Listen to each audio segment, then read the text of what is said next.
தமிழ்நாட்டுல இனி டோல் கட்டணமே கிடையாது. ஆமா ப்ரோ, சென்னை கேப்ஸ்ல கார் புக் பண்ணுங்க, டோல் கட்டணமே இல்லாம டிராப்புக்கு மட்டும் பே பண்ணுனா போதும். சென்னை கேப்ஸ் ஆப்பை உடனே இன்ஸ்டால் பண்ணுங்க.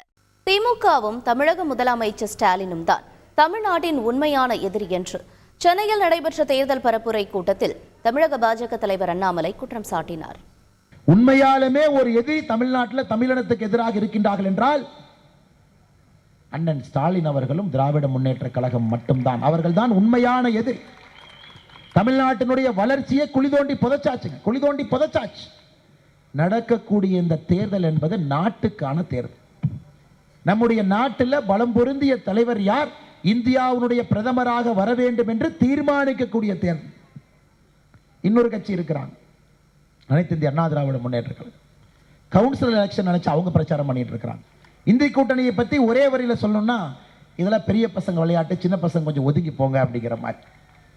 எந்த ஒரு அடிப்படை விஷயம் தெரியாம ஒரு பிரதம மந்திரி வேட்பாளர் இல்லாமல் களத்தில் இருக்கின்றார். தமிழ்நாட்டுல இனி டோல் கட்டணமே கிடையாது. ஆமா ப்ரோ, சென்னை கேப்ஸ்ல கார் புக் பண்ணுங்க, டோல் கட்டணமே இல்லாம டிராப்புக்கு மட்டும் பே பண்ணுனா போதும். சென்னை கேப்ஸ் ஆப்பை உடனே இன்ஸ்டால் பண்ணுங்க.